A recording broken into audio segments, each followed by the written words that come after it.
Okay, with that, we will start our Selma City Council and Planning Commission Special Joint Meeting for the first time. Welcome to the Selma Planning Commission. Thank you for coming today. It's great to have you here.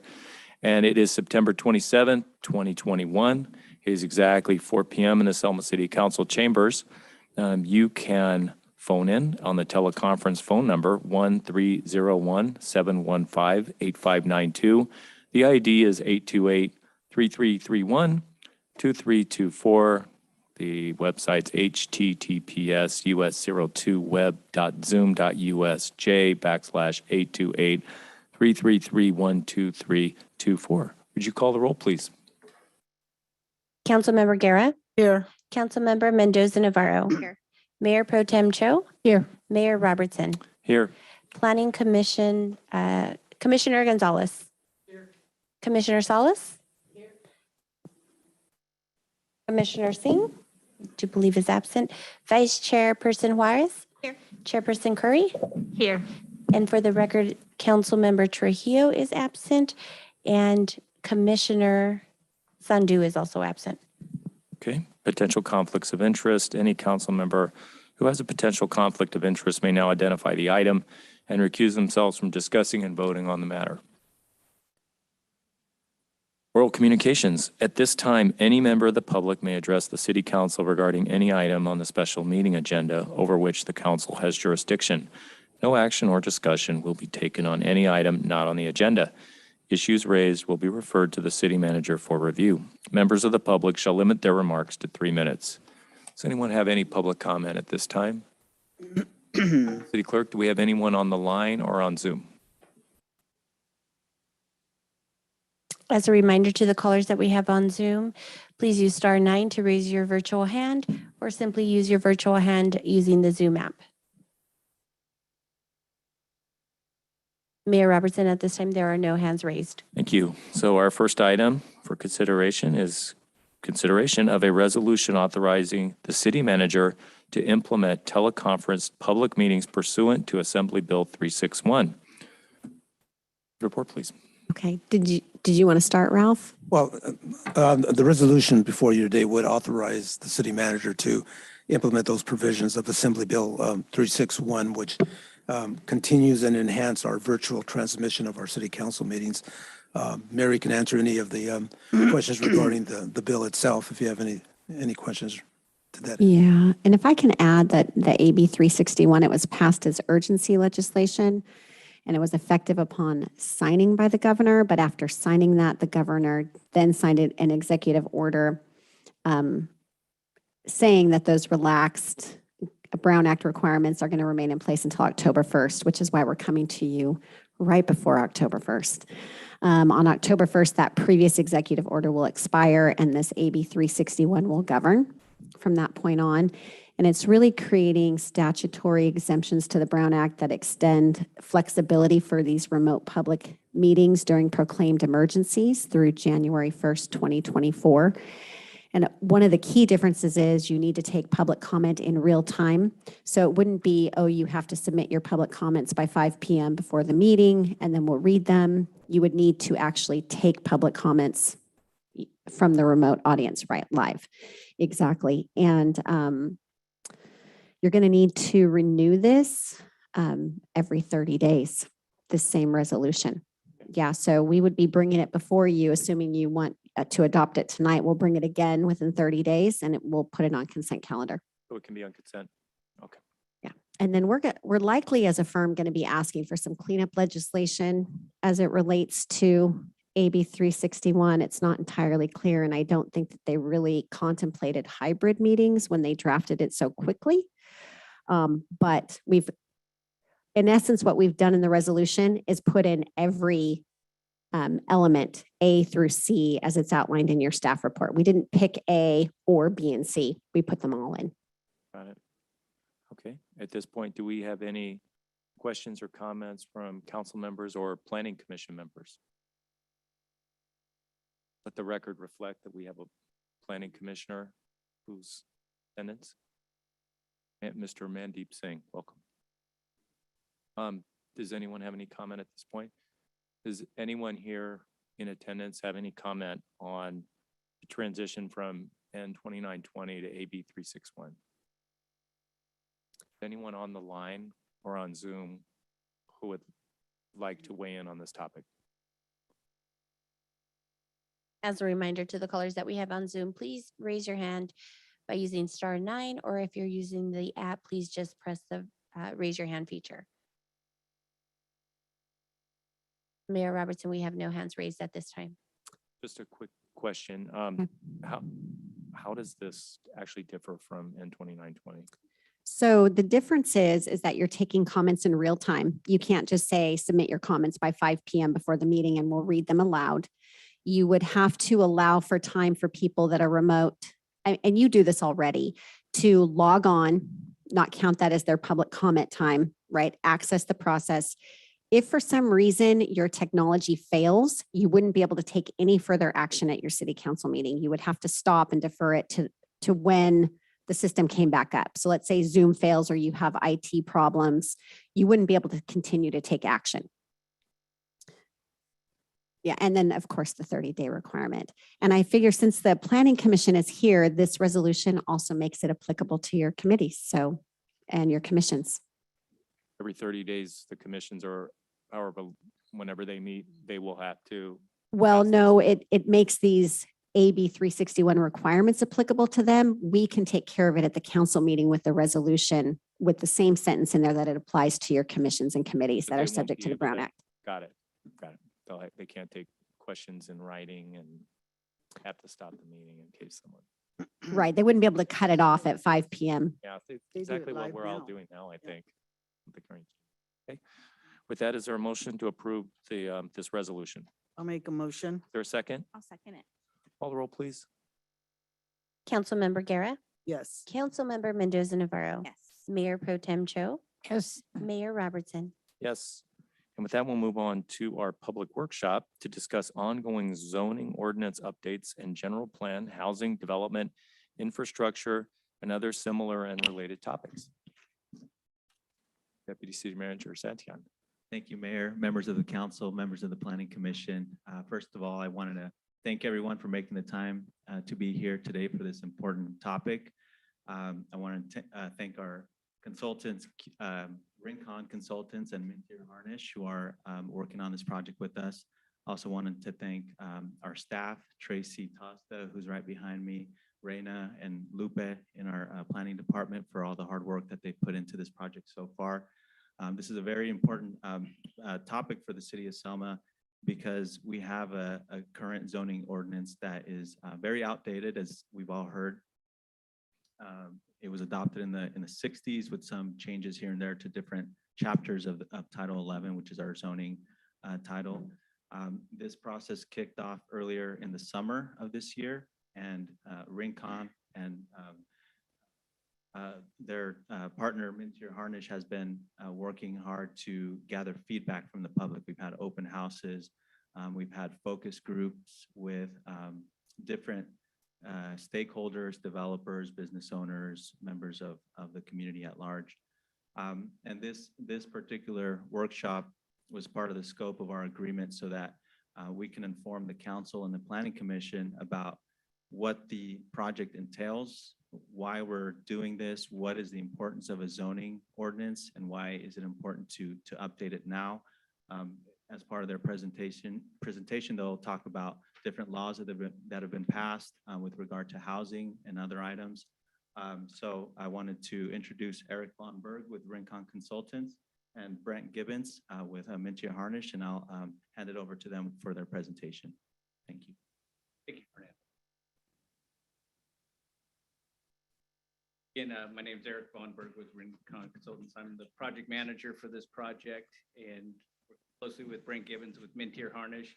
The two of our firms work together quite often on similar projects like this and other projects all throughout the valley. And so we're really excited to present this to you guys tonight, and working as well closely with Fernando and Tracy. QK providing, and Tracy being with QK, providing that input on, she gets to deal with the day-to-day implementation of your current zoning code. So we're trying to help make her job a little easier. And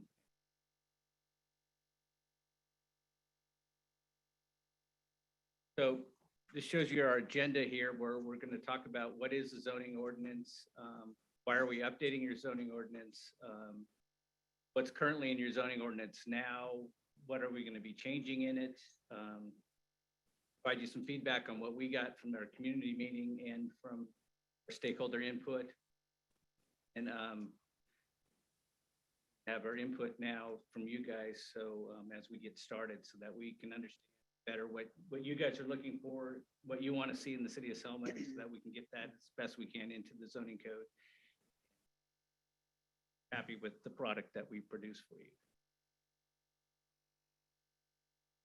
So this is just sort of an icebreaker type of thing here. So think of a city or an area within the city, your city, that you like. Could be any city or any portion. You know, what is it that you like about that portion in the city or that item? What does it make you feel like to be there? You know, why is it something you would want here for the city of Selma?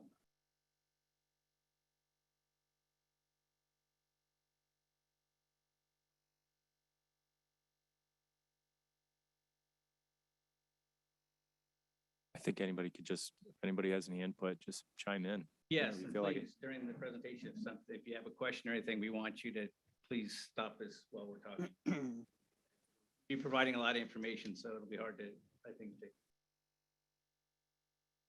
please interrupt me. So what is a zoning ordinance? Zoning ordinance is the implementation of your general plan. So this sort of provides you here sort of the planning framework.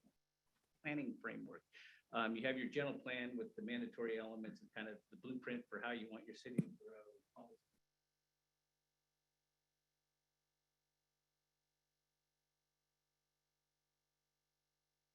Portion of your city in there.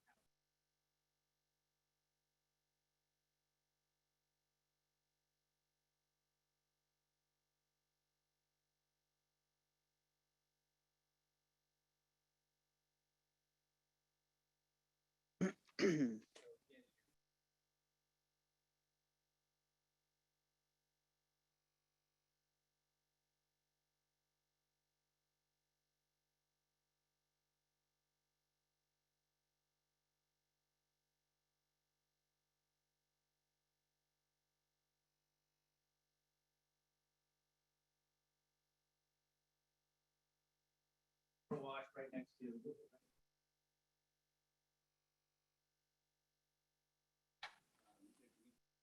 Is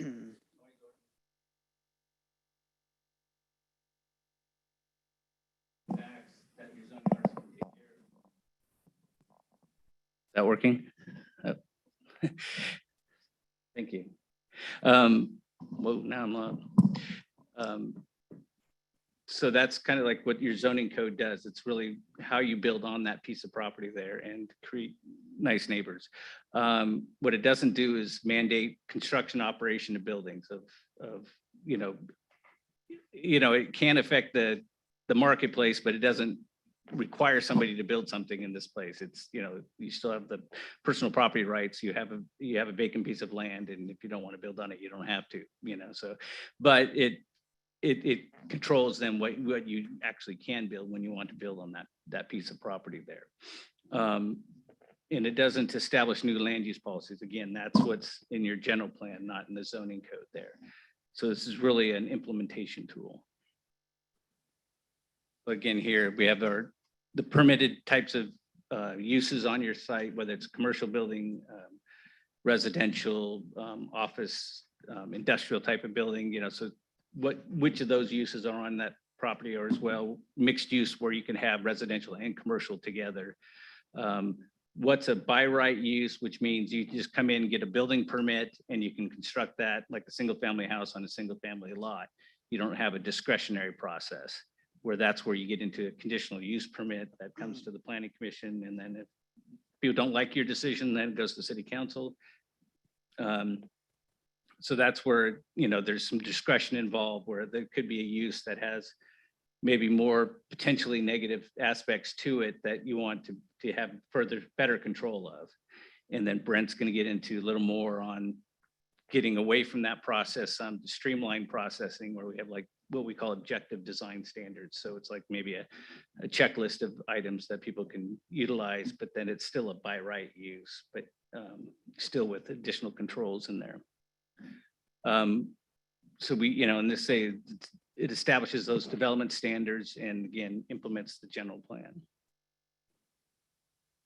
So why do we update the zoning ordinance? With this, I'll turn it over to Brent. You all can hear me in here?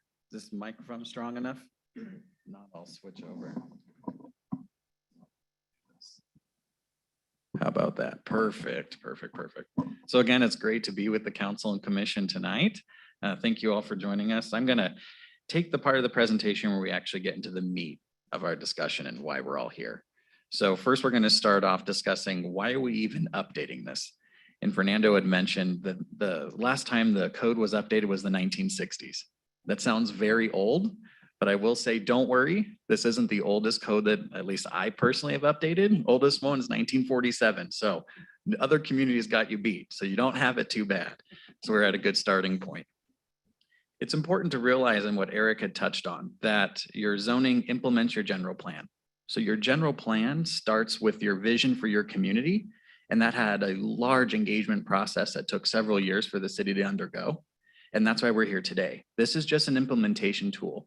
So as he had mentioned, zoning does not go back and does not regulate land use policy. It implements land use regulations. So your building height, your setbacks, urban form, and then I'll get into a little deeper detail on other portions that are included within that code. It's also important that as part of this update that we're going to go back and look at recent state laws. I have a whole slide pertaining to that and we'll walk through a few. Might be mind numbing. It seems like laws are coming out on a weekly basis from Sacramento. So what we're here to do is to help facilitate that discussion to make those a little clearer and to make sure that your code is fully compliant so it doesn't leave you in any legal bind. So to start off, your general plan had several land use priorities. So as part of this update, we're going back to that to ensure consistency between both documents. Shown here on the screen are just a few: protect adjacent and nearby ag lands, improve and promote commercial areas, maintain growth within the community, so overall growth management. So we'll reflect those through your development standards so they're consistent across the board.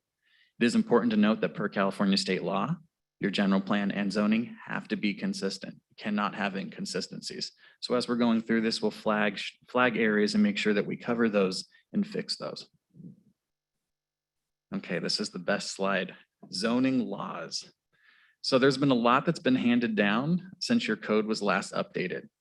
This is just a minute list of all the laws that have come forth, but these are some of the most recent legislative changes. And as part of this update, we'll actually go through and make sure that all of these are compliant. A majority of these are housing regulated. So they deal with new housing. We're obviously in a housing crisis. The city is going to start its 6th cycle housing element in the next year or so. So we're going to tackle not only density bonuses, make sure your ADU provisions are up to date. ADU laws have changed within the last year, so we want to make sure that you're compliant there. We need to include supportive and transitional housing, a new thing called low barrier navigation centers. That's a form of an emergency shelter. That's required by AB 101. We'll want to make sure that that's a permitted by right use in your code. We'll include emergency shelters, single room occupancies, objective design standards, which I'll touch on in a moment, and a whole host of other housing legislation. We also want to ensure that your sign regulations comply with state and federal law. So you no longer can regulate the message or the content that's on a sign. You can only regulate a sign size, maybe the size of the lettering, but you can't tell an applicant what they can and cannot put on a sign. That's very important. We want to make sure that that's not in there because that will set up a legal issue with the city. We also want to make sure that signs are regulated not by use, but by zone. So that's another important aspect we'll take a look at. The city has a water efficient landscaping ordinance. We'll either include that or incorporate it or call it out by reference. It's important. Wireless telecommunications, we'll make sure that's up to date and matches all the shot clocks that are required. And then lastly, Sb9 and Sb10. If you follow the news lately, these two bills hit the ground running and have caused, I would say, the planning world a little bit of angst. Sb9 and Sb10 is the state's new action to streamline housing and promote more housing types. What this does essentially for SB9 is allows the splitting of single-family parcels to allow duplexes. That's the 30,000 foot level. It would be not very good on my part to try to explain it any further than that. And the reason is the legislation is so new, passed within the last week, that even us as consultants and other jurisdictions are grappling with how to manage it, how to implement it, whether it's in your zoning ordinance, whether it goes in your general plan, whether it's another standalone ordinance. It's a very convoluted new law, and there are some implications. We're already seeing some inconsistencies with other forms of land regulation, such as the Subdivision Map Act. So I would say the waters haven't yet been tested on this law, actually both of them, Sb9 and Sb10. So I would just stay tuned. It doesn't go into effect until January 1st of next year. If I may add, it might be helpful down the line to have a separate workshop, certainly with the Planning Commission and with the council, if it is your wish to do so, specifically on these new bills, Sb9 and Sb10, because it will affect what goes to the Planning Commission and to the council. So once this thing kind of moves forward a little bit and we start seeing some of the use cases and ways that it's affecting other parts of local government and development, I think we'll be in a better position to inform both bodies about how Any this way is we could be working out. updated, on the changes in the laws as well, just as they come around, just so we could see what's happening. Sure, yeah, we can provide regular updates as we find out, from our legislative consultants or other sources. And we Absolutely. can certainly meet to explore them further, but at least have an idea, have it on our radar that they're changing. Absolutely. Yeah, and as well, we'll be looking at it with this new zoning code of how to maybe implement it with existing single-family lots versus then new lots coming in and having design standards for creating a duplex on that single family or, the ADUs as well. So we're going to be looking at that as we develop the zoning code to how best to implement that SB9 so that it's a nice, smooth process, hopefully. So as we move forward with the development that we have in place, is that going to change anything if it doesn't break ground after or before January 1st of 22? Is there going to be we have to change some of the standards that we have now going forward? Well, I think it allows, so, there's plans in place, let's say a single-family subdivision. Right. They'll probably just go through with what the plans they have now, I'm assuming the developer can. They could pull it back and maybe develop a new housing type or something like that, but I'm sure that the lot configuration, they probably already spent enough money on, they don't want to change it. Right. They would have to resubmit or, withdraw it. So, but and it's still at this point in time, they have to implement based on your current zoning code. Okay. So once we get it adopted, then we would probably see more changes at that time. Okay. Yeah, it will most likely affect projects going forward within projects that have already gone before the Planning Commission and Council. And whether or not we have it in our ordinances, and it becomes law in the state, it's automatically law, right? Whether we have it in our ordinances or not, we're just kind of formalizing that by putting it in our ordinances. Is that correct? Okay. So question on that, how does that affect, I know when the state issue certain ordinances, they don't really think about every city. We have, for example, sewer issues in Selma. Everybody that has a large lot is going to split it and put on it a house come January 1st. What are we going to do about that? If we can't say no, but our sewer is at capacity, how do we implement that? And how do we implement the new, zoning ordinance that we're trying to do while we don't really understand what they're asking us in SB9 yet? I can partially answer that. There are some provisions in SB9 that allow for denials that are based on health and safety concerns. So, you still have to meet our building codes and you still have to have sewer and you have to have everything else that you normally would have. If all those things are in place, then our hands are pretty much tied. If somebody wants to come in and split their lot, to a minimum of 1,200 square feet and build, 2 houses on it. But if sewer is an issue, then we can deny that as far as I'm aware at the moment. But again, as things kind of evolve and people try different things, we'll get more clarity on that. Okay. And wouldn't that turn all single-family homes neighborhoods into pretty much rental neighborhoods? I mean, isn't that going to affect home value? You know, complaints, maybe somebody who would like to buy a single-family home on a larger lot, wanted to enjoy a good quality neighborhood. And now, you know, pretty much all the lots around him are turning their lots into fourplexes or duplexes and becomes a rental neighborhood, and issues start to happen and crime gets on the rise when that happens. So how do we regulate that as well? I think, you know, some of the different news I've heard where there was a study it's from the university, you know, at Cal Berkeley, that maybe about 5% of the single family homes in California, the single family lots would qualify under SB9.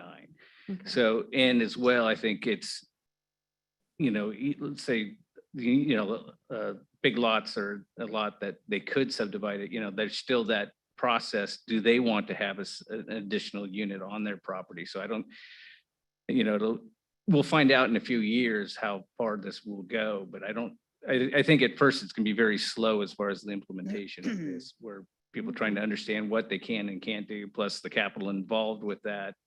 You know, are the interest rates going to stay low so that they can afford to build that second unit there and start renting it out?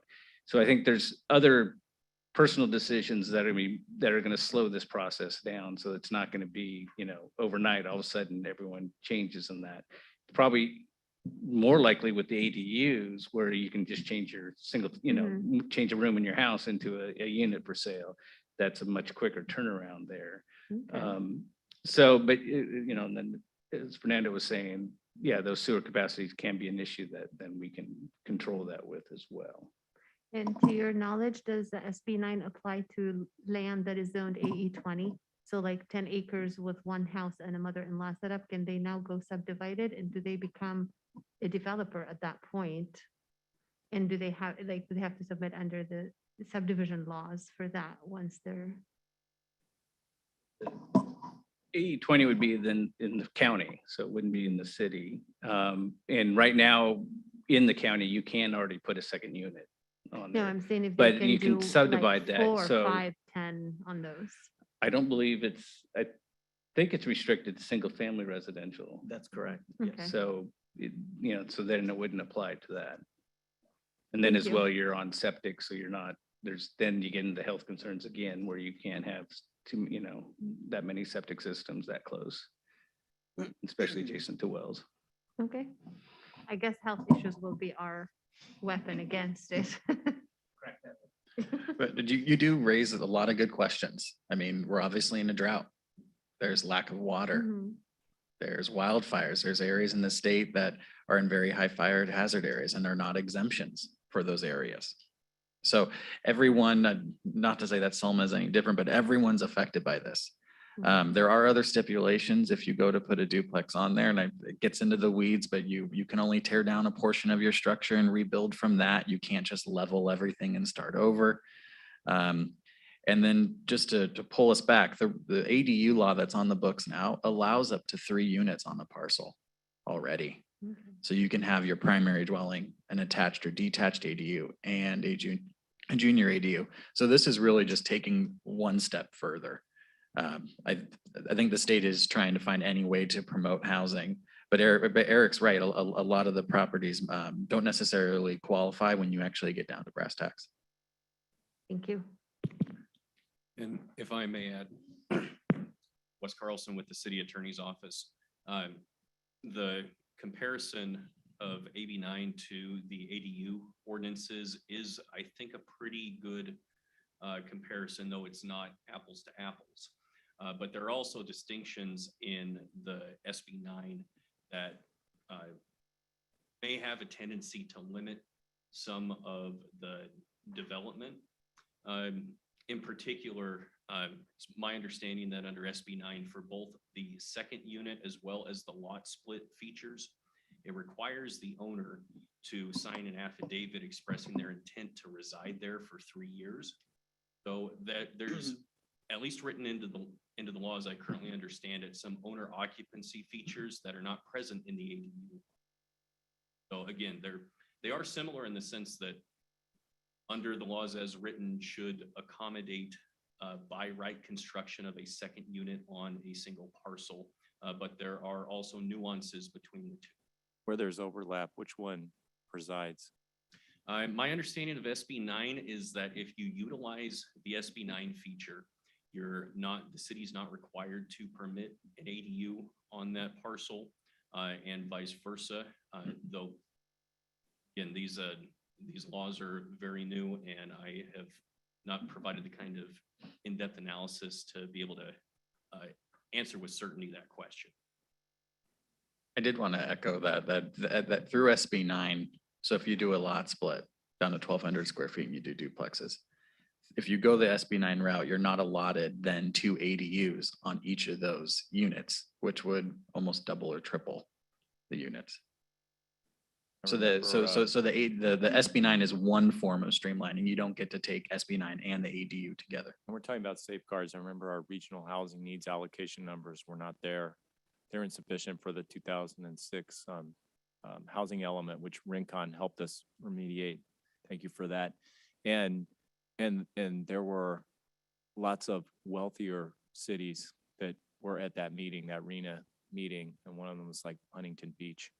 And they had lots of issues about doing affordable housing, and I could see how this topic could lend itself to affordable housing as well. And there'll probably be some resistance and probably some legal action, some precedents that come down the road here as people look to subdivide that very valuable land, as well as our very valuable land in Selma. So it's I think what you're saying is it's not done, it's just starting, and there are going to be challenges and refinements to AB9 as we move along.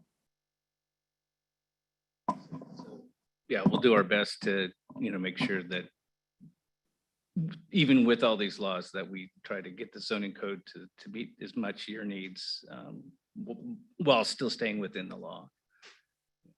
And then I'm not sure, but we don't really need to get to with the RENA numbers, whether the HCD is allowing for ADU as part of the numbering. They are, okay. Yeah, and just an update on that. The RENA process has already started with Fresno COG, and I've been part of, I don't know, probably 8 roundtable meetings with all the cities at this point. HCD is increasing the allocation for every city, every county in Fresno County. And this is one of the ways, because you have to, it's not necessarily with the regional housing needs allocation, which is RENA, that you have to build the number of units that you get allocated. You have to have enough land zoned where you can build to that capacity. And this is one of the ways in areas, in the Bay Area that don't have the capacity, this is one of the ways to meet those targets. In the Central Valley, it's a little different because we are a little less developed than some of the more dense areas in the north and southern part of the state. But just an update, that process is continuing. We're pretty close to nailing down allocations for Fresno County. And once we have that through Fresno COG, we'll update the council and the planning commission as well. When is our next housing element? When does it come up? 2024, I believe, is when it's due. Right around the corner. Any other questions on that topic? Perfect. And just for those on Zoom who are not seeing our faces, this is Brent Gibbons. I'm one of the consultant team members. So you hear a variety of voices talking on the microphone, just so you're aware. So continuing with just a description of this process, I wanted to touch on what's included in a zoning ordinance. So planning commission and council should be familiar with this. These are your zoning districts and your permitted uses. So every general plan designation has an implementing zoning district. Each zoning district has a set of uses that are associated with it. Everything from residential, commercial, industrial, manufacturing. You can have a mixed use zone, office. That's kind of slowly fading with contemporary best practice as work habits have shifted, but we still do see that. So this is just a laundry list of different uses that when we work through your code update, we evaluate. We look to make sure, are there uses that are missing? Are there uses that your staff is seeing at the counter in applications that aren't listed? Or have you heard of uses that you think would be beneficial to include in the code moving forward? That's some of the information we'd like to get from all of you tonight. So think about that. And when we get to our discussion point, or if you think of something midstream, stop me, let me know, and we can start to jot some of those ideas down. So within your zoning, it's regulatory. So you have your development standards. So development standards are a set of criteria required of all development regardless of zone. Now, these standards might change based on the typology that you are regulating. So a single family home might have different development standards compared to a commercial building, compared to mini storage or manufacturing. So as part of this update, we'll reevaluate all of your development standards just to make sure that they reflect best practices, are consistent with your general plan, and then meet both the council and commission's expectations, along with the feedback that we've received from community members through the engagement so far. Typically, your development standards are broken down into two different categories. You have your FAR, which is your floor area ratio. That determines the intensity of a project. That's how the urban form or how the building is placed on the site. You also have your dwelling units per acre. That's also spelled out in your general plan.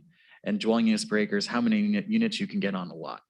So just because your designation may say 40 dwelling units an acre, it doesn't mean that every lot can have 40 units. It's based on your size. Just means if you had a 1 acre lot, you could have up to 40. Different development standards focus on height, setbacks. If you have multi-story buildings, you'll typically have what's called a step back. That is, upper floors are stepped back to allow light, what's called a daylight plane, to not cast shadows on smaller adjacent structures. You'll typically find that if you have a multifamily development adjacent to a single family development. So those are all the things that we're going to look at to make sure that your code is matching best practices moving forward. So one of the big topics, if you're familiar with it, is SB 35. This is another housing legislation that came down from the state. This has to do with objective design standards. This is all about streamlining more housing. So communities sometimes have an architectural review board or a design review committee. They review projects when they come in, and typically projects are evaluated against a set of guidelines. These aren't standards, these are suggestions. But when you have a DRC or an ARC, what tends to happen is everyone has a bunch of opinions of how a project should look. And that typically stalls a review process and can put up some red tape. So sometimes projects take months or even years to get through that before they ever get to a council or a commission's decision. So what the state did is through SB 35, they are now requiring that all jurisdictions include what are known as objective standards. So objective, meaning that there's no personal or subjective judgment. Everything has to be quantifiable. So instead of saying, we would like the development to match our character. Well, what is character? Character could be different to everybody. So you have to now quantify that. Character might be the height of the building. That's quantifiable, no more than 30 feet. Character might be the placement of your front doors or your windows. So we start to get into different design criteria that reflect Selma, and they have to be objective. Communities that do not have objective standards, and when a multifamily project comes in that meets certain income threshold requirements, if the city does not have those standards, the project goes through by right, ministerially. So it doesn't go to planning commission, it doesn't go to council, and it does not go out for a public noticing. So it's very important, and this is why we're here today too, is to say, for Selma to have some review of some sort, it's better to have a set of objective standards in the books to measure against projects so that not only the community has expectations and knows what's going to go in, but so does the commission and the council. How does that differ from these objective standards from items that reflect the customs, the feel of a city, the heritage of a city? Are you referring to more of Say we're there raising capital and we want to make sure that every home has a statue of some raisins, or some grapes in the front. Could you put something that's a cultural, can you mandate something that's a cultural artifact like that and have it be part of every building? If the city wanted to mandate that multifamily projects that come in under the income thresholds include a nod to the city's past in some quantifiable way, whether it is a statue or a plaque, you can. How about a color? You can regulate color, but I would advise against it. When you start to regulate color, the color has to be specific. So instead of saying we don't want green buildings, what's green? So you have to get into hues, variations on tones. That tends to be a nightmare for the planning department to have to try to not only interpret that, it has to, you have to qualify it. I personally have prepared 24 of these. Most communities stay away from color. It gets very difficult to administer. I'd say the only community that I've worked with that has regulated color is the city of South Lake Tahoe.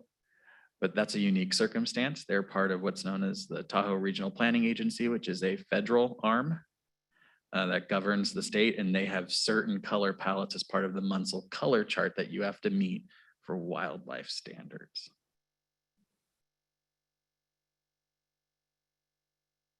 I guess we can't say no pink buildings in Selma. But, I think we can, we'll be working with your staff to develop what are these objective standards. I think you'll get into later some of the more kind of details of what we're thinking about with objective design standards. But we'll, start developing these things that, if we can develop something, for Even your if you community offered like an character. array, a range. Yeah, that's kind of the idea that you That can one of have the- a list of 20 and you need to supply 10 of these or something like that. Like the way I like to think of it is how you have a colored pencil that has a specific number or color. That's really how nitty gritty you would need to get. A good example would be the city of Santa Barbara. Every building in Santa Barbara looks the same. The tile roof, the color paint. That's specific. And they have a certain color that they have that you have to match. And that's a theme for the city. So you could go that route. The one thing I always like to play devil's advocate. The whole point of SB 35 is to stimulate affordable housing. If standards become too onerous, does it stimulate housing or does it actually cause a barrier? Those are just things to consider when you start to move through different types of standards. And the way that objective standards typically start is if a city has a set of design guidelines, you can always start from there. You can start from a conversion of your guidelines because those have already been approved by the city. If you don't have a set of design guidelines, we typically start to look at what past conditions of approval have been on projects. If Planning Commission regularly would like street activation on a project, well, then we should include street activation because that is something that regularly comes up and is accepted. So those are just a few starting points when working with these. As Erica touched on, there are several categories that we can look at. Massing, articulation, the use of blank walls, building materials, facade, color, roof lines, and fenestration. Fenestration is your openings, your doors, and your windows. So these are all these different categories that we can evaluate. There are far more, but we thought we would start here. So examples of multifamily developments without articulation or massing. Perfect example, a box. So here, this building has no massing. There's not much variation or distinction. It does have different colors and materials. But would this reflect a community? Here, not the best example, but it proves the point. There's no massing, there's no articulation, there's no defining characteristics. So what would a project with objective standards have, and how can you achieve that? So here's a project, and I've just highlighted several areas here. You can dictate the roof pitch. You can dictate the placement of windows, whether there's an awning over every door, whether properties have to have a fence. Can it be metal? Can it be wood? You can get down to that level. So this type of product, easily conceivable through objective standards. And we can help formulate that with you, the commission, and the community on their expectations for how to achieve that. Because Selma is going to have to come up with a style that meets your expectations. Now, some people say, well, what if I don't want to conform with your objective standards? It's a good question. You don't have to, but you would give up your ministerial right to have a project go through by right. So if you want to do something very different than what the objective standards are, you can. You would just have to go through the typical discretionary review process that the city currently has. Would they need something like a conditional use permit for that? If they deviate from the objective standards? Correct. They'd have to go to the planning commission, Mhm. then the council. And the project will get noticed, and within how many 100 feet of a project, property owners could weigh in on a project. So what the implementation challenges. So when a project is ministerial, it doesn't come by the planning commission's desk. So that's reduced decision maker discretion. It doesn't come by your desk either as the council. So there's things to realize. There's no public input on those developments that meet the objective standards. Right, there is no CEQA on top of it either. And the hard part is establishing these standards that are realistic, that are fair, and that are implementable. This gets back to objective standards that are too onerous, sometimes drive development away without actually helping it. So we're going to switch gears and talk about what you have now. So the bones of your current zoning ordinance are in really good shape. I've seen a lot. It's divided into 35 chapters now, has good structure. So we actually have a good foundation to work with when implementing and updating your zoning ordinance. The bigger things here, what are we changing? So we want to change some of the organization just to make it easier to use, easier to interpret, and easier to apply to projects, not only on the review level, but on staff level.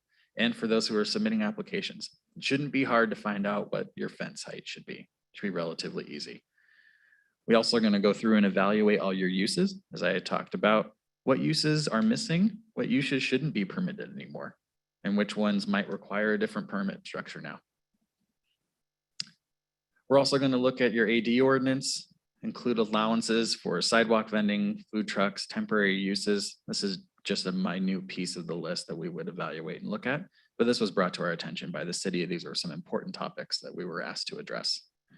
And then lastly, incorporate the new downtown zone. So as part of this, we are looking to implement a mixed use zone.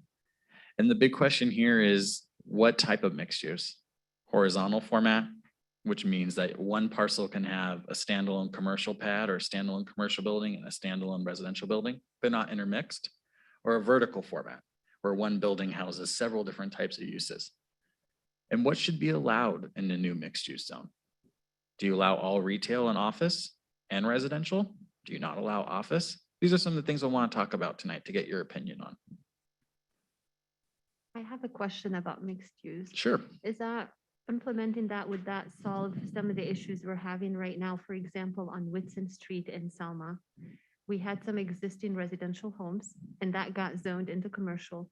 So when somebody is trying to sell their duplex or their house, it's hard to borrow, hard to find a buyer unless it's cash, because the lender is going to require a burn letter from the city saying that if this house was to burn down to the ground, the city will allow us to rebuild it.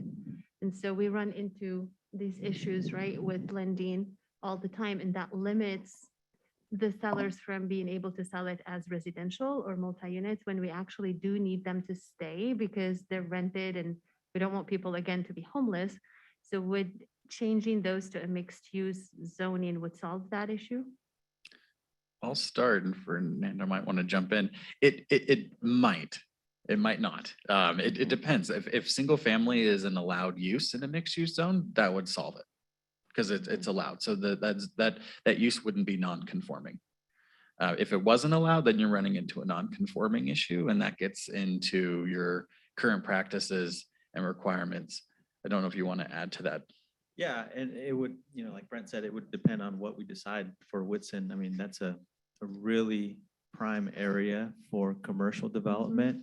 If we allow single-family residential as a permitted use, then I think our objective design standards are would have to kick in and make sure, if they want to rebuild it the same way that it was before, potentially not, depending on what we have, because we see this as potentially sparking further development that could make an existing non-conforming residential property just seem out of place, right? So we want to bring, a residential property up to the level of the new development that's coming up. So it's just, that's a conversation we'll need to have, I think. But I do agree with you that we don't want to, keep anybody from continuing to reside in an existing single family in the case, of a burn.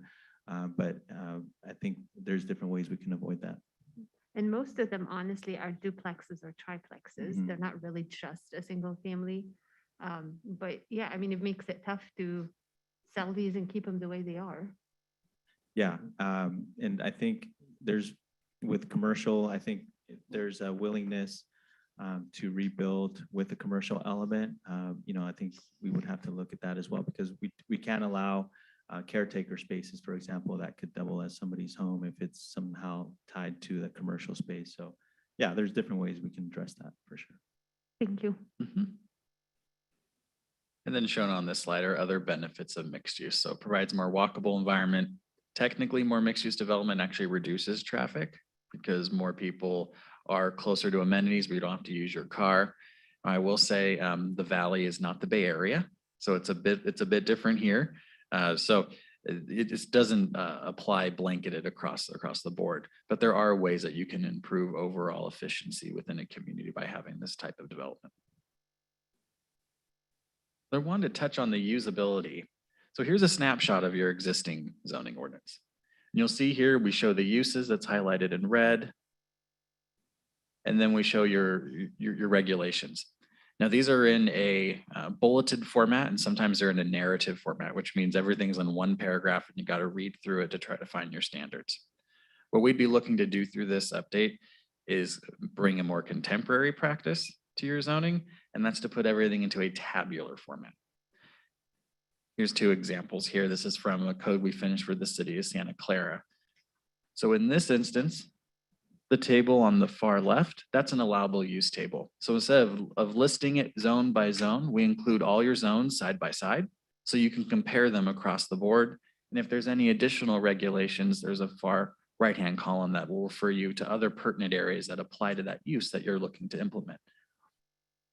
And the table on the right, this is a residential zone development standard table. Just like with the allowable uses, bring it into a tabular format and provide some imagery or some illustrations to describe what is height, what is setback. Sometimes those are hard to visualize, so it's great to show that through some sort of illustration or diagram, which is shown here. So we plan to bring everything over into a tabular format. It's a lot easier to read and it's a lot easier to interpret. Will users be able to just type in an address and just see what that's zoned for? That'll be a feature with our GIS system that we're looking at implementing, but in some shape or form, they will be able to do that. Even if it's outside of the zoning code itself, we'll have a mapping feature that will allow that. I'm going to hand the mic back to Eric just to talk about the downtown zone project, and then I'll talk about a new aspect for you. Again, for those of you online, Eric Vonberg with Rincon Consultants. So as part of Rincon, one of our contracts is with Fresno Council of Governments, where we're a circuit planner and engineer for the 13 smaller cities within Fresno County. And so what we did under that contract last year was developing this downtown overlay zone. We were calling it at the time. And I think we came and presented, or we presented over Zoom anyway, talked about it, I think at some point, and got your input on the boundaries. So then as we got started on this project and looking to implement this overlay zone, we realized your zoning map says CBD, but your zoning code has nothing in there for CBD, Central Business District. So we're likely going to just take what we've done here for the downtown overlay zone and just call it the downtown zone. So anyway, but so there was that, what we've done there is we're going to be implementing in here with as part of the zoning code. And that was the plan all along as well, because there wasn't enough funding under that circuit planning engineering to take it fully and get it adopted. So it was that we got it into a good place so that we can import it into the new zoning code that we're presenting, that we're preparing for you now. And then that's the boundary that we decided on to, especially with the incorporation of the commercial center there, was to then look at more mixed use kind of development there, maybe making better use of that parking lot, and higher densities there, and making this, walkable and looking at more dining and making it a more vibrant downtown, especially trying to incorporate more nightlife activities and those kind of things. So that's the goal of it. And so as we move along with the zoning code, we'll be presenting that again to you to get your input on that, as well as the community. I could I add something, think Eric. there's a group that's forming the Downtown Improvement District as well, right? There's be a group, it'll eventually sort out with the city council, but these folks should be in touch with the downtown group as well. That's a great idea. I think presenting to the bid committee about this downtown zone would be extremely important. They're the end users. They know it the best. They're right there. Sure, Got good input. definitely. We did get their input while we were developing. I think there's going to be a final group though, Eric, that comes down the Steering line. committee and then the advisory committee that will run it going forward. But just to give the council and the planning commission an idea of why this is a problem for us at the moment, Eric mentioned that we have a CBD zone on the actual zoning map, Central Business District. But when people call us who own a downtown property, for example, and they say, well, my tenant moved out and they were an insurance agency, but I want to lease it out to a medical office, for example. We can't look at the zoning ordinance and say, oh yeah, medical office is allowed in the CBD, because there's nothing written about CBD and what's allowed and what's not.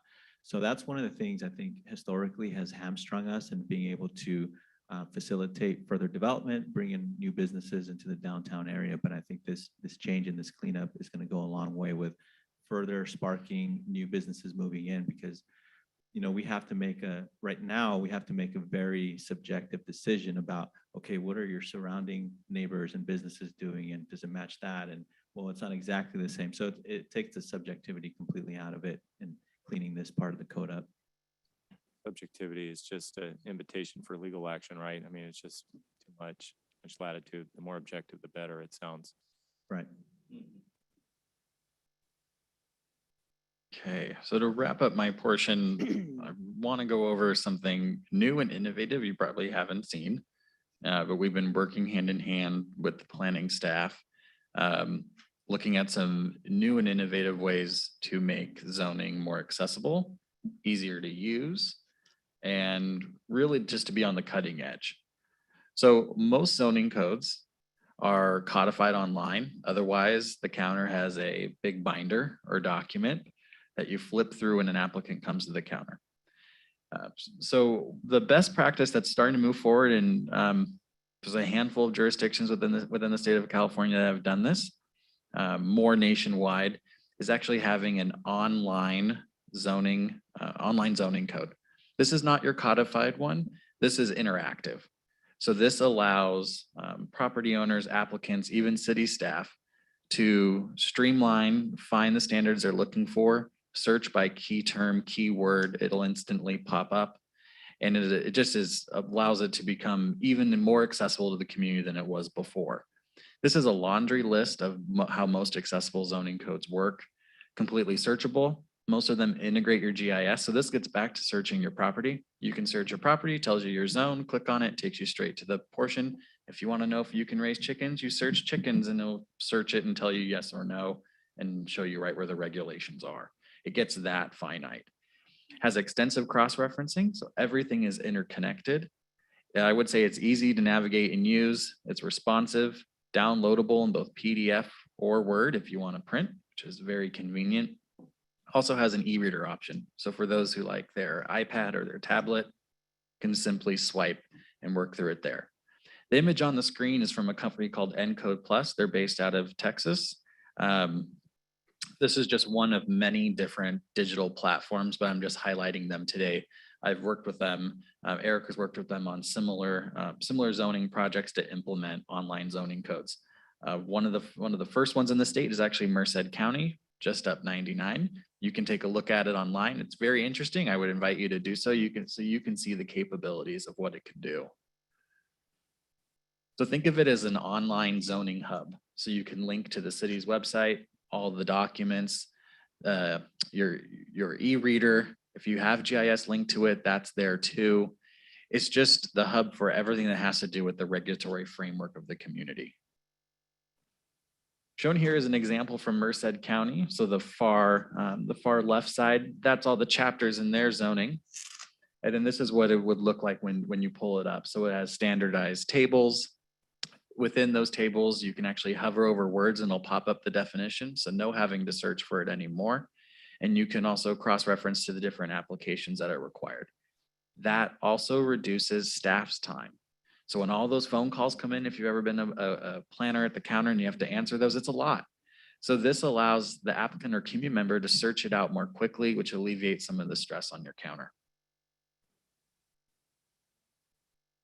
I can see it as well. It's a, economic benefit in that developers or people looking around, they can easily see what they can and can't do here in the city of Selma. And like, oh, okay, yeah, look, they're going to allow us to do what we want in this zone. And then they, instead of having to come to the counter or, call and wait for that information, those kind of things. So I think it'd be a real economic benefit to the community. I've been able to quantify the economic benefits, Merced County, for implementing this. Has there been more development as a result tied to? I don't have the answer for that. I wish I did. That's a good question. Good one to measure. It is. So this is where I kind of nerd out. I like zoning. I write it for a living. Most people don't like to say that or wouldn't admit it. But this is really cool here. This is a zoning calculator that's built in, at least to encode. Other formats have it too. So if you come in with your sign application and you want to do a pylon sign, it's adjacent to 99 and you want to know what size is your sign? What's the limit? How big do my letters have to be? What is the max height? You can select your land use or your zone, select where you're located, the type of sign, and you click calculate, and it tells you everything you need to know about what you can submit. You can do this calculation for parking. You can do it for landscaping. Again, the ease for applicants, the ease for developers, the ease for city staff. It's a really innovative tool that has really benefited and streamlined the process. It's cut down that back and forth time that's pretty traditional on the planning counter. So Merced County has these calculators. We worked with the city of West Sacramento. They have them. I would check them out. They're actually pretty fun to play with. And you're surprised how you can come up with the information so quick. I remember working at the counter and trying to calculate signs, and it can be a nightmare. So, and then lastly, the e-reader capabilities. I had touched on this. If you're into working on your iPad or your tablet, it does have the ability here. The e-reader also allows you to cross-reference, look up definitions and so forth. This e-reader is from the city of Las Vegas. That's another city that ENCODE worked with. So if you have any questions on ENCODE, I can provide links to other examples to Fernando, and then he can pass those on to everybody. I'm going to hand this over to Eric to walk through engagement. Thank you, Brent. Again, Eric Von Berg, community engagement. So, so we've done three aspects of the community outreach, or this is the third one now. We had the kickoff meeting with city staff to go over zoning code expectations, those kind of things, and got input onto what they want to see in the zoning code, where the issues are in the zoning code, and implementing that. And then from there, we did these focus group interviews here. And as you can see here, some of the key themes of that is the need for affordable and family housing, more recreational options, the idea of more upscale dining. Again, I think that gets down to the downtown and more vibrant downtown, enhanced walkability and design in the downtown area. So that was from interviewing several key stakeholders, business owners and developers within the area. Then we held a community workshop. This was a virtual workshop held in July. We got 11 participants on that, and we provided a similar presentation as we are doing here tonight to give them an understanding of the zoning code and what it can and cannot do. And then we broke into discussion groups so we could get more interaction with each of the individuals on the call. And, similar themes that we got from that workshop, as we did with the stakeholders, looking for mixed use development, increased housing accessibility, improved walkability. It's a big theme that we keep hearing. Wanting additional gathering spaces, walkways, facilitate business within all shopping centers, not just focusing on downtown was some of the things we heard too, that we want to affect the whole city, not just worry about one exact space there. And again, more restaurants. If I could just add, we also, you might be talking about this, Eric, but we also got input about Stillman Street and the development that could potentially help, with traffic impacts on Floral, but also, furthering commercial development out on the west side of Selma. That turned out to be more of a general plan conversation and economic development conversation rather than a zoning ordinance update. But since then, I know Mr. Nelson has come before the Planning Commission and the council to talk about his vision for Stillman. So I think that's something that we still want to revisit when we're talking about general plan and development in general. But I did want to mention that because that was a big topic in that workshop. Yes, it was. I was in the breakout room. So yeah, that's sort of that first topic there that we had, that first bullet point as Fernando was talking about. And then as well, like cleaning up the code to make it more user friendly, and the complications of the current zoning code. I think another big key theme was the idea of variety of housing options in the city. There was one talking about, looking for a larger house to have their immediate and extended family involved, and that housing type wasn't available in the city of Selma. Accessibility for seniors and making that senior living areas more walkable and accessible, near transit, having some of those more smaller units for seniors, make sure that the new housing fits in with the existing neighborhoods.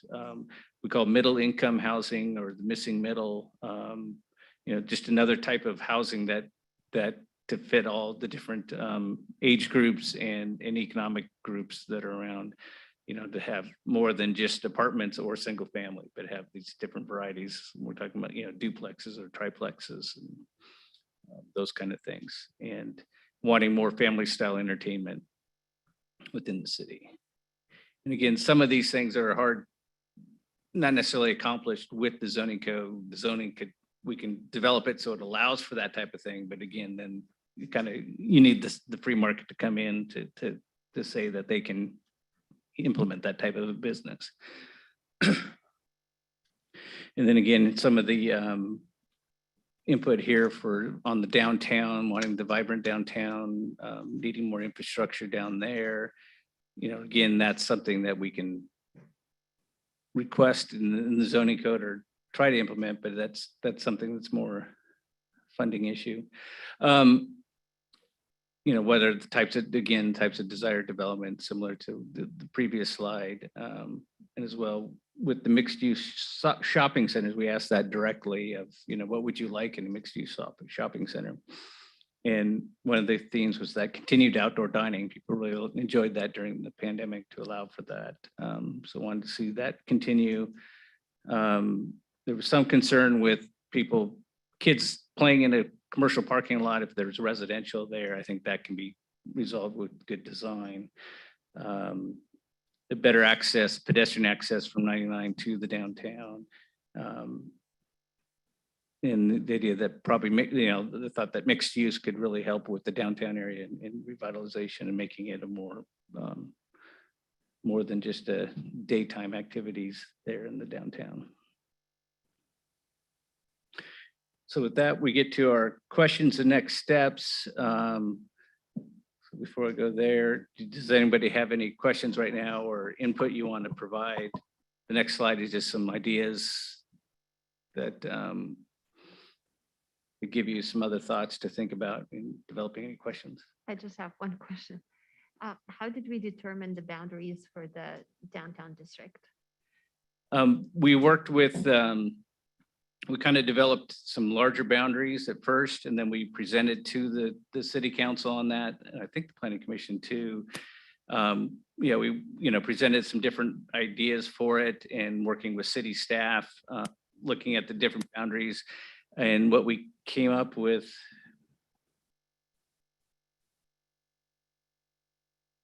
there it is.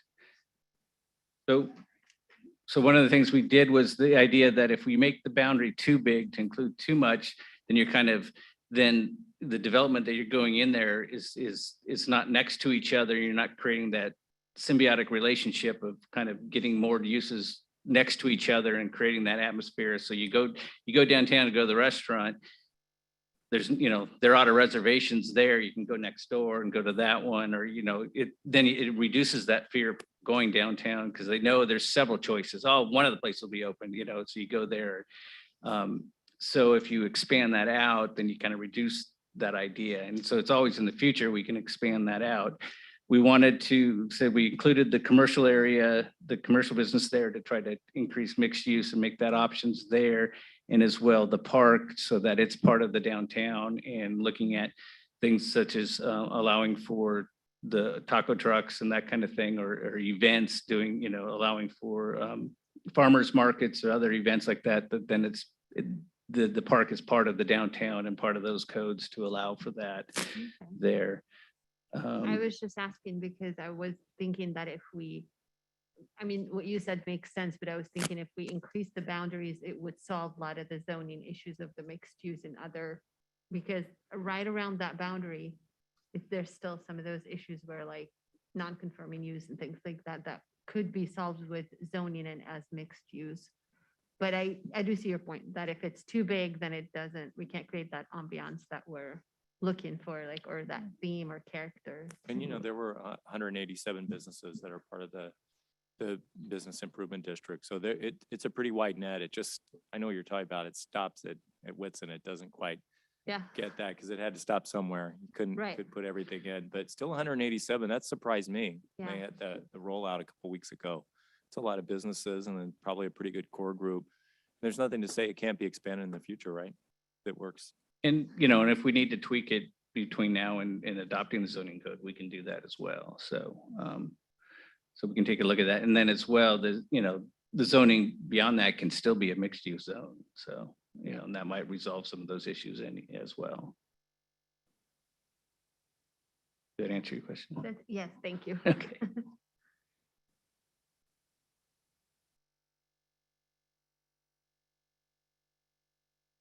So, one of the topics we talked about, getting into the objective design standards, and that allowing for, when you allow for more by right uses, that means that, developer comes in, there's their property, and they go, okay, we're going to take these 10 objective design standards. Here's what we're doing. It meets them, they get their building permit, and they go build. So it doesn't come to the planning commission or to the city council there, then that was the intent of the state, so that it would streamline the development, and that makes it more attractive to developers, knowing they don't have to go through a discretionary process. The end result, though, is that then somebody, next day, the neighbors see a bulldozer out in the yard and they never got a chance to say anything, and they're going, hey, what's going on? You guys get the phone calls. So, just understanding that when we're looking at by right versus the discretionary process, that there's those two aspects to it. So just if you guys had any questions on that, or, as we move through the process, we'll be looking at that and where do we put that dividing line there between the by right and discretionary use. I would put it back to you. How much more by right are we having in the revised ordinances than we have right now? Well, I think it's partly the objective design standards there. We haven't gotten that far. We're not to the point of writing the code yet. We're still evaluating your existing code, and and then working with city staff on the kind of dividing where that line should be. But there are state laws that we have to keep in mind and have it implemented, in your zoning code. And I think it's going to come out of direction from the commission and council. Do you want staff to look into more by right uses? Your current zoning ordinance right now is pretty typical. There's a fair amount of ministerial uses and a fair amount of discretionary uses. The question is are you as the commission and council open to more by right uses? And we would then evaluate each of those uses with city staff. Well, is That- by right more particular to residential zoning than it is to commercial zoning, or is it equally applicable to both? By right is equally applicable to both. State law will require by right for certain housing types per new legislation, but you can have more by right industrial uses. You can have more by right commercial uses. By right doesn't necessarily mean that you just go straight to a building permit. Sometimes you can have what's called, some communities have what's called a zoning permit or a zoning clearance, which is like a plan check, Yeah, site of plan sorts. review. like a site plan review. So there's different It mechanisms. wouldn't have to go through plan check. I mean, say you want to tear down a building in downtown and turn it into a restaurant. Oh, sure. It would And that's definitely by go through right. a building process, but we would review before we issued building permits, we would review the site itself and make sure the circulation and all the safety standards for the site are okay, but it wouldn't go to the planning commission. So by right doesn't necessarily mean it's not reviewed by anybody outside of building. It just means Correct. it's not a discretionary approval by the planning commission or the council. It takes the land use interpretation out of it. So it leaves it Right. at a staff level, a staff level review and approval. And it also, if I might add, requires almost no environmental review. Ministerial projects are usually exempt from CEQA. So I guess our objective standards would have to be really what we want them to be in order for everybody to be comfortable to bypass that, because we would not have a say at that point. Correct. So we just have to really put a lot of effort into doing the right objective standards in order not for us to be regretting this later somehow. Right, so your objective design standards for multifamily housing, which I had mentioned is the implementing SB 35. What you would want to make sure is the commission and the councils to make sure that whatever those design standards accurately reflect Selma, the uniqueness. You can't use the unique quality, but what is that uniqueness? You got to hone in on that. And I'm not sure we're going to get down into that nitty gritty tonight. That's a very big conversation. We'll work with city staff to see how to tackle that appropriately. But yes, we get into the design. We get into roof lines or site placement of a structure. It's not uncommon to have design standards that are objective that focus on crime prevention. So that would be like your eyes on the street. So windows face public areas, or you don't have downspouts next to balconies because it's used for climbing mechanisms. There's things like that that you can include. Or if you want to get in, as you had mentioned, Mayor, to the historical, cultural aspect, you can have requirements, as you had mentioned, about having, if you wanted to require a plaque or something that was a nod to the heritage of the city, you can require that as part of projects if it is objective. Right, and I might add, that's also, during that conversation, we'll talk about what we want to establish as standards and requirements as opposed to guidelines. Because, from my experience, developers typically are okay with meeting reasonable guidelines and suggestions by city staff because they do want to incorporate their project into the character, quote unquote, of the community. But within that conversation as to what's going to be our objective standards and what we're approving by right, we also can discuss what are we going to suggest and how strict we're going to be with certain aspects of our design standards. I mean, just at this stage, I have more a feeling of what we don't want. Colors we don't, crazy outrageous colors that we don't want to see, things we don't want, and hopefully we grow from that into what we do want to see. But for right now, it's not a whole lot of limitations there. And this is a lot to take in, right? We've been here an hour and 20 minutes. So I mean, is there any way we could boil this down to maybe bullet points that we could go over at meetings in the future for the Planning Commission and the City Council, so that we can talk about these various areas of, the by right and the characteristics of what we want out of by right and what we can and can't do, rather than deciding now, because look at downtown. We almost have like a little petri dish of something where you could really implement this zoning and really come up with some ideas about what the city can do to foster that growth. And transform that and expand that to the other areas of the city. It's a really good situation to have right now for that. And it sounds like you've really focused on that as well in looking at this, but it could be applicable to all areas of town and all types of development. Yes. So- Oh, and we can also, again, Eric Bonberg for those online.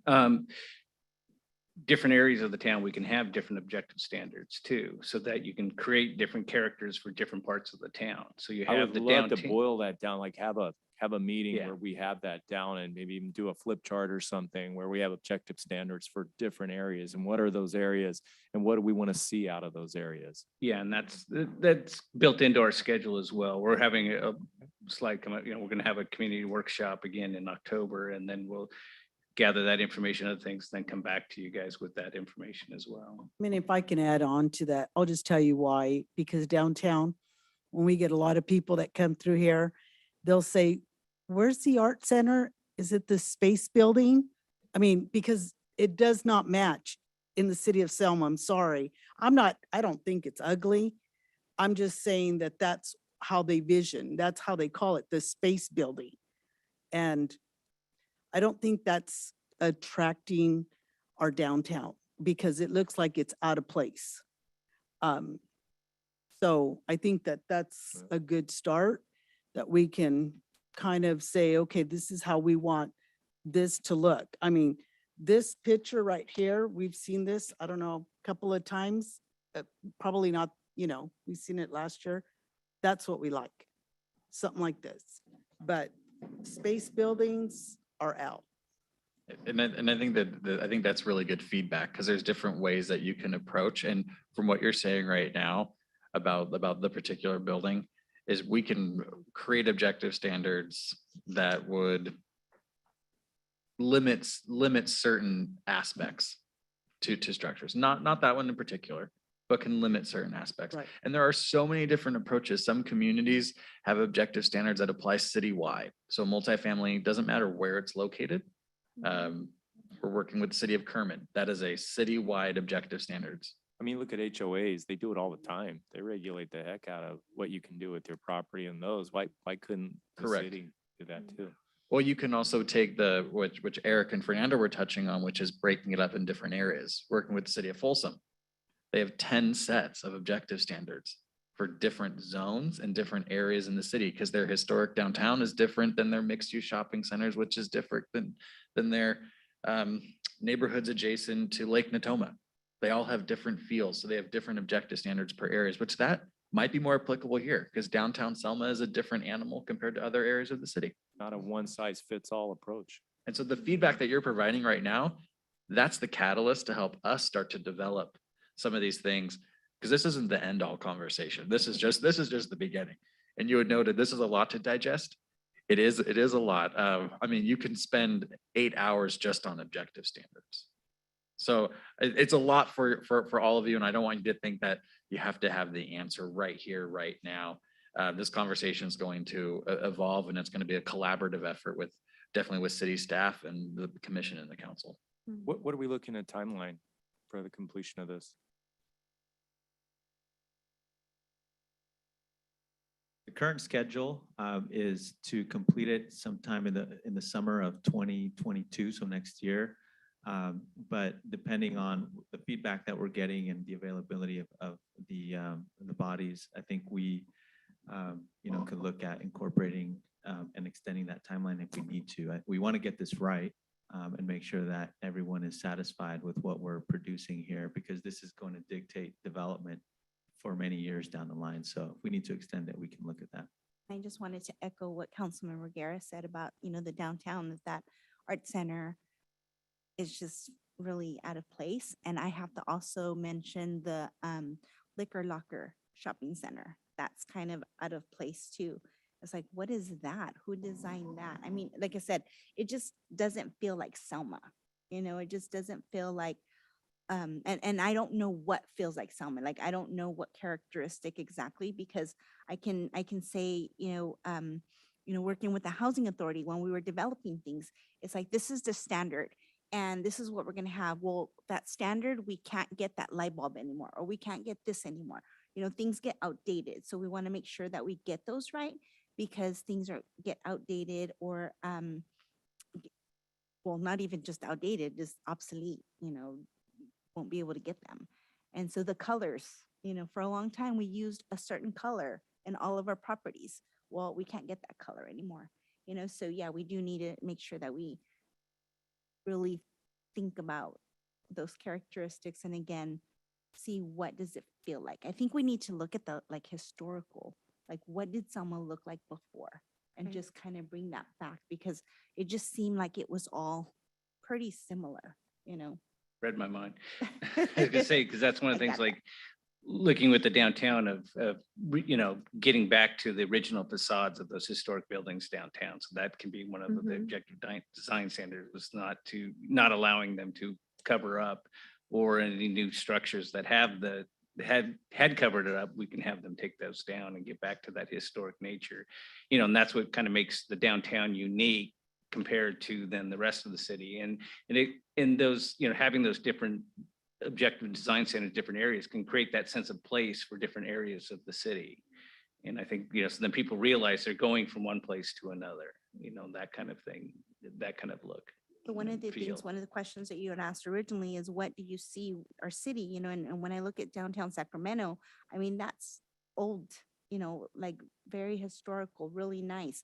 San Diego, same thing.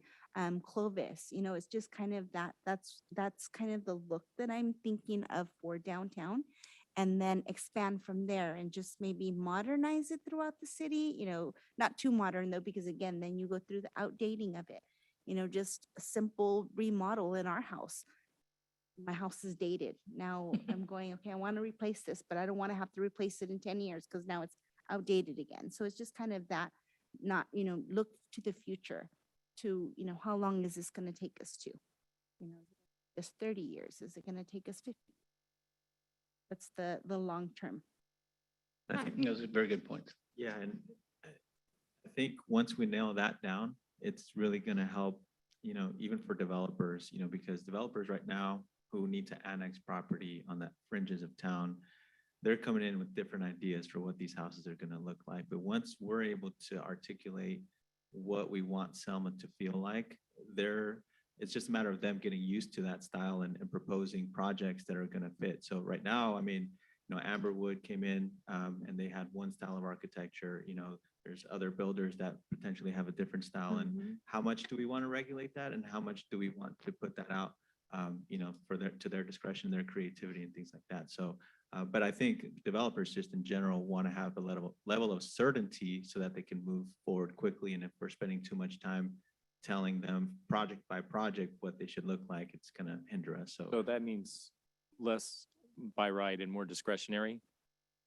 The other way, The no, other the way other around. way around. The other Yeah, way more around. objective More by standards so right. they know. They know what they have to do. They can go online, they see, okay, here's what we need to do here. Oh, but we always do these 5, let's just add these 3 more, No and discretion of the planning commission or the city council and Right. away they go. they come just- in, yeah, and then Have to get Through it the city- inspected and. city staff goes to the and, Building department. yeah, just a few back and forth, get the tweaks out and. So the more refined your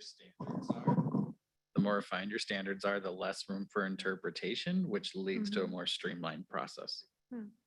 Well, looking at Kingsburg, if we don't want to look too far, they have a Swedish theme throughout, right? And even their new build are similar to their old build. So Marion Villas, when they build them in downtown, they look exactly like the rest of downtown. Right now, the ones they're building on Avenue 400 before you get to the golf course, same thing. They still have that Swedish look. So just like There's a you, theme. you said, there's a theme. They have that theme and we shouldn't see buildings that look more like, oh, how did this pop up here that doesn't belong? And I think sticking with the historic element in downtown, we have beautiful buildings, a lot of details on the top of the old buildings. We should bring that back to life and make sure everything else is conforming to that. And we won't then have something called a space building, like, oh, how did this come up right here in the middle of a historic area? So when you implement a theme to reflect the community, realize that every one of those standards that bring that theme to life need to be objective. Mhm. So in Windsor, we're working on Windsor's objective standards. They have that Napa Valley farmhouse kind of theme. So we had to create objective standards that created that theme in the built environment. Yeah. South Lake Tahoe, mountain architecture. We're working in Solvang, Danish architecture. Mhm. So you can apply that. And then I also want to touch on you also want to be flexible enough too, because a 1980s production housing seems dated today. So you also want to provide enough flexibility that these can last 30, 40 years, maybe with minor modifications or minor tweaks. It's a big challenge. It's a big challenge to implement. But to look at downtown Pasadena, Mhm. it's amazing. They have all the historic buildings, but all the modern stores, the modern restaurants, very walkable, friendly at night, very well lit. So, I mean, it's feasible to keep that, old feel, but still have it modern in a way. And some Downtown of the Salinas, Old Town. Mhm. You've seen the remodel down there, the renovation, Taylor Farms moved their offices, big grower, beautiful, really beautiful building. They did it really right and they get a lot of traffic. But farmer's market, they do it right. Lot And of some of that lighting. street activation you're talking about where the bird make it's a lively environment. That's not necessarily objective standards though. That could also be how your development standards interact with the street. Whether your setback is wider to allow for outdoor dining, your setback is wider to allow for paseos or courtyards or stoops or brownstone development with your, you access your home on the second floor. There's parklets. There's a lot of different ways that you can engage the street so that it becomes as seamless between the development. There is one question that you wouldn't necessarily ask the community because they don't review the projects, but I always like to ask the council and commission, do you, have you found any issues or any qualms with your administrative processes, your permits? Are your administrative, so when a permit comes forward, People don't like having to get them. Is that, they'd like to forego it completely. I get that as a homeowner, so I fully understand. But as you work through different permits and processes that come before both the commission and the council, have you dealt with any snags or something that we should be aware of that might require some minor tweaks? There's Two counter guy processes? right there, sitting in the back there, Mr. Lupe. And I would say, to that question, one of my responses would be something that recently came up with our home occupation permits and what's allowed, in residential areas for a home occupation. I mean, we want to encourage entrepreneurship, especially in this time of age where, people are working out of their homes more frequently for whatever reason. And so that's something definitely that we want to look at and nail down or expand sort of the opportunity for online businesses and things that people are just have a laptop and a filing cabinet in their house, but because it's, a car wholesaler, for example, but there's never any cars that come to their house, we have to deny it, those kinds of things. But I think that's, if there's anything else that the council or planning commission think that we should. That's true. I mean, it's kind of antiquated rules of if one neighbor protests for a reason that's not really valid, not really objective, then it's done. It's thrown out. They can't have that business. That's not a really good reason to have it. And plus, after the pandemic, people are working out of the house more, so economy's kind of moving in that direction. We should reflect that. And what I recall was on that one is that she was mostly mobile.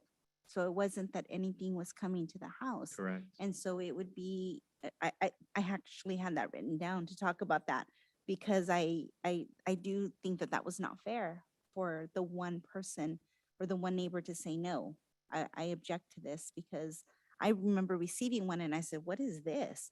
And I read through it and I go, well, it looks like it's mobile. So I agreed, I said, I didn't call it out, but yeah, just one person, I think that would be, we need to rewrite that. Absolutely. somehow. We've had those discussions since then about what we need to do to update that. So thank you for that feedback.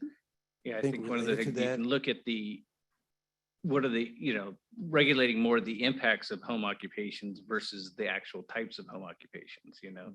You can have maybe, one employee, so it's just one car during the day, as that could be potentially impacting the neighborhood versus looking at each use, because new use is going to come up we don't even know about today, new businesses and those kind of things. So looking at more regulating the impacts from those home occupations.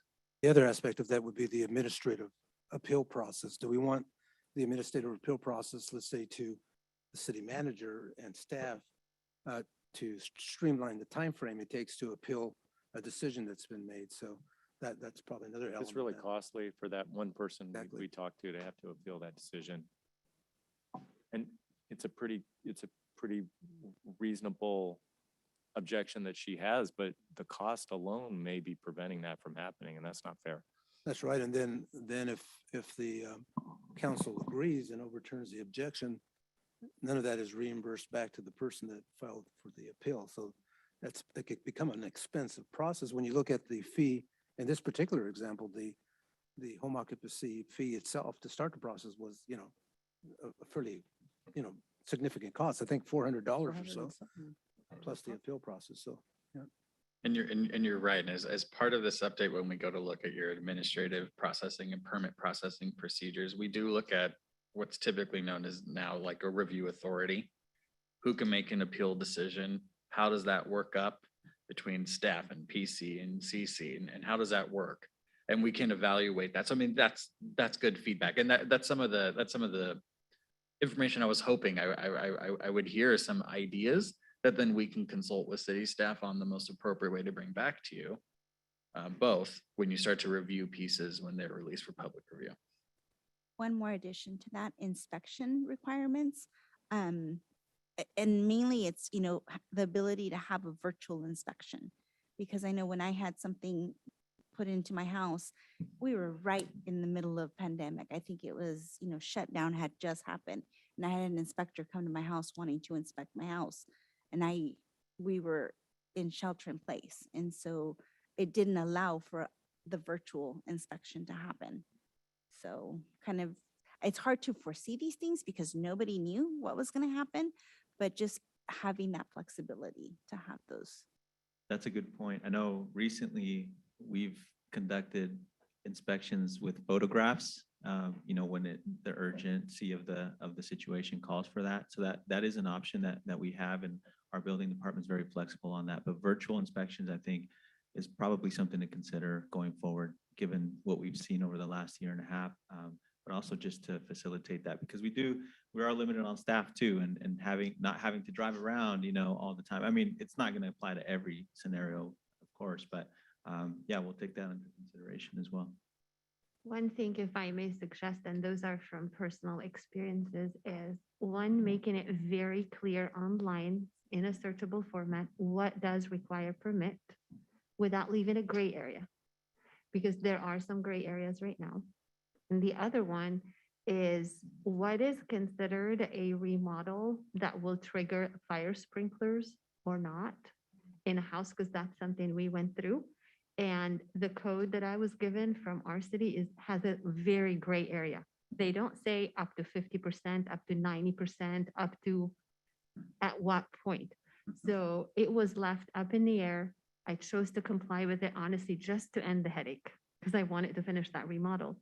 But there's nowhere in our code that says if you are redoing up to 90% of this house, that is going to trigger fire sprinklers. It's considered now a new build or not. It says if you're remodeling, no sprinklers, new construction, sprinklers. Yeah, the fire department saw that particular little unit needs a fire sprinkler, because they said that was more than 50% remodeled. And I said, show me where. Again, if somebody else could have taken this further, I said, you know what, fine. It didn't make sense to me, but I said, I'm going to let it go. So these things, I think we should clean them up in our code, make them very clear. It will avoid a lot of headaches for staff, for the homeowners, for everybody. Then it would be like, we would become a friendlier city in the eye of an investor or a developer. And I mean, some of these things, the zoning code touches a lot of different things. These are more pertaining to the building code, but it's absolutely relevant to what we're talking about here. And that is something, when did we talk about this? Maybe 2 or 3 weeks ago with staff about adopting a formal regulation.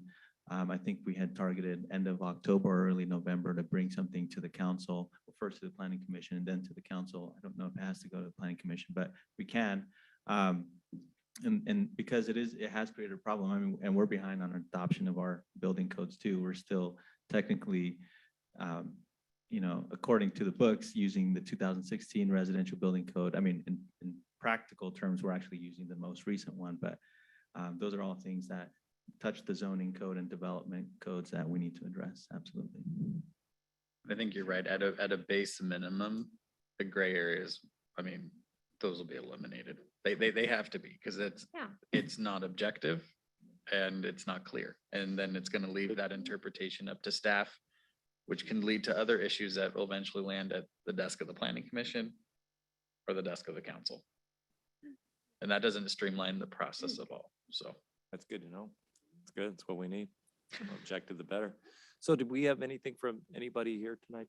Like, anybody like to say anything? Folks, we have.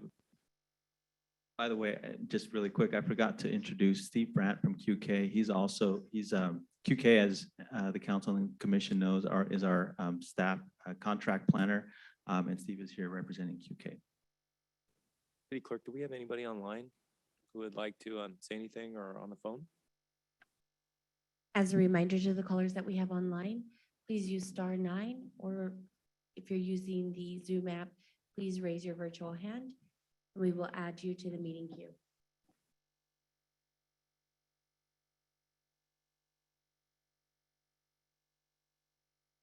Mayor Robertson, at this time, I see no hands raised. Okay, with that, we'll bring it back. Are we wrapping up at this point? Or are we moving forward? Yeah, we can wrap up. I was just gonna say, as Brent, we had mentioned several times, this is the start of the process here. We're, moving forward. Back to assembly. So, this is start thinking about, and, you can send us the information. I'll just kind of wrap up here that the check marks are, what we've done now for public input. And then we have the public open house coming up on Saturday, October 16th. We're going to try to have kid activities that are COVID friendly, or COVID unfriendly, I guess you should say. To keep them interactive so the parents can come talk to us. It's an open house style, so you don't have to show up right at 2:00. It's just anytime between 2 and 4. Staff, consultants and staff will be around to answer questions. There'll be different stations set up, and with the ability to get input there. One of the things we're looking at doing is, like with the objective design standards, to say, we'll have 2 graphics up there, like here's house A and here's house B, which one do you like better? And then go, here's B and C, which one do you like better? And try to help encourage the idea, getting ideas from the community on what are those themes they like better? What design features do they like better? Yeah, visual preference survey, basically. And then you'll bring your findings back to the Planning Commission and City Council. Yes, and then, so like I said, then we'll have another community meeting. We're looking, winter to spring, and then coming back with another Planning Commission meeting and probably another joint, or that might be another joint. We can do another joint session there, definitely to get additional feedback and showing where we're at and making, get that additional feedback there. But in the meantime, here's, contact Fernando or myself with any ideas you have there, or additional questions that come up. Please shoot me an email or get my phone number out too. A quick clarification on the timeline. It's winter of 21, right? Not winter of 22. Winter 22. 20 winter of 22. That's coming. Have the community meeting. right, it does sound confusing. The Okay. winter runs from December 21st over into 2022. True. Yes, Got it starts in 21. Yeah, so- it's kind of. I'm just thinking, December. But that was a is good winter. question, because someone might interpret that it's December of next year. You're So. right. Thank you. I'm still skiing in 2022. That's what I'm thinking. Some of those public open houses, can they be done online? Yes, so we're looking at trying to have that one, to do that hybrid. I'm not, it'll be a little tricky on how we do that, but as well, then all that information will be available online on the website. So Okay. people can go through and review that information and provide its input as well. Okay. A lot of people got used to the, doing things through Zoom and voting online and sending opinions online. And they feel it's convenient. So if they're out of town, I don't know, have another commitment, they could still give an input if they're given an option, to check certain things Yeah, so online there'll and- definitely be opportunity, if not during that time, afterwards, we'll Right. have all that information and available as well. Okay. Yeah, and one of the goals to have it on a weekend and in person was to attract a greater, I guess, swath of the community, of the public. Spanish speaking, we're going to have translation as well to be able, there's a lot of property owners who have vacant lots and they want to know what they can do with it, Yeah. and those kinds of folks are who really want to get out to these workshops. So yeah, but we can definitely make it hybrid as well. I'm thinking of all the people with fall sports and other commitments that are happening on the weekends right now. It's hard to have them to break away from these and come. And there are several ways that we can take exercises that are in person and convert them digitally, whether it's you take a visual preference survey and it's made into a survey monkey where you can actually look at the images and rate them. Yeah. And Rincon, Minter Harnish have done that before on several projects. So that way you're trying to capture everybody and allow the most accessibility to participate. And as Fernando pointed out, the weekend's really important because what you'll find is if you've gone to community meetings in the past, sometimes you get the same faces on weeknights. So we've tried to orient it to reach out to a broader group of the community to try to get as much feedback possible because this is a community-driven effort and this will affect Selma for the next 20, 30 plus years. Any other members of the planning commission have anything to say? I just wanted to make a comment. I'm just like excited to see the change that's happening in Selma. For years, I've been talking to fellow realtors and lenders, and it's hard for us to bring, the conversation of developing in town because for years, I feel like we've been stagnant. And the website was, outdated. So now bringing everything up to date and into the 21st century, I feel like it's a step forward to bringing those new developers and having those conversations with builders where they can actually go online and actually access all the information you spoke of and make it easier and more streamlined for them to actually be interested in Selma. Because, people are interested in investing, they just don't know how to approach it. So. Council? Comments? I mean, it's like a wave. These things have been happening for a long time and they're just starting to break. It's taken a while for it to happen, but it's definitely happening. It's changing in the Exciting. right direction, making it more a citizen-friendly town. Okay, with that, I want to say thank you to everybody. I want to say thank you for the Planning Commission joining the City Council tonight. Brent and Eric, thank you for your comments. Deputy City Manager Santian, thanks for organizing this and keeping us informed every step of the way. And this is the final opportunity for anyone who has any oral communications at this point. If not, we will be adjourned. Thank you, everybody, for coming today. Thank you.